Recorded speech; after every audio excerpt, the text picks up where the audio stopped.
এক ধনী লোক তার বাগান বাড়ির পুকুরের মধ্যে অনেকগুলো কুমির পুষত। একদিন সেই ধনী লোকটি তার সেই বাগান বাড়ির মধ্যে বিশাল একটি পার্টির আয়োজন করলো। অনেক লোকজন সেই ধনী লোকটির আমন্ত্রণে সেই বাগান বাড়ির পার্টিতে এসে জনমের মতো ভালো মন্দ খেলো। এরপর সেই ধনী লোকটি মাইক দিয়ে ঘোষণা করলো, আপনাদের মধ্য থেকে কেউ যদি আমার এই কুমির বোঝাই করা পুকুরটি পাড়ি দিয়ে সাঁতরে এই পাশ থেকে ওই পাশে যেতে পারে, তাকে আমি 10 কোটি টাকা দেব, না হয় তার সাথে আমার একমাত্র সুন্দরী কন্যাকে বিয়ে দেব। লোকটির কথা শেষ না হতেই পানির মধ্যে ছপাস করে শব্দ হলো। সবাই দেখতে পেলে একজন সাহসী যুবক পুকুরের মধ্যে ঝাঁপ দিয়েছে, আর তাকে ধরার জন্য বড় বড় কয়েকটি কুমির তার দিকে ধেয়ে আসছে।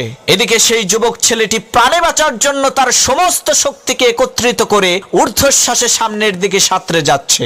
এক পর্যায়ে সেই ছেলেটি কোনো ক্রমে পুকুরটি পাড়ি দিয়ে পুকুরের ওই পারে যেয়ে উঠল। ছেলেটির এত বড় বিজয় দেখে সকলেই হাতে তালি দিল। আর সেই ধনী ব্যক্তি সেই ছেলেটিকে জিজ্ঞেস করলো, বাবা তুমি কি 10 কোটি টাকা নিবা নাকি আমার মেয়েকে বিয়ে করবা? তখন সেই ছেলেটি বলল, আমি আপনার টাকাও চাই না, আপনার মেয়েকেও চাই না, আমি শুধু জানতে চাই কোন শালা আমাকে ধাক্কা দিয়ে এই পুকুরের মধ্যে ফেলে দিছে।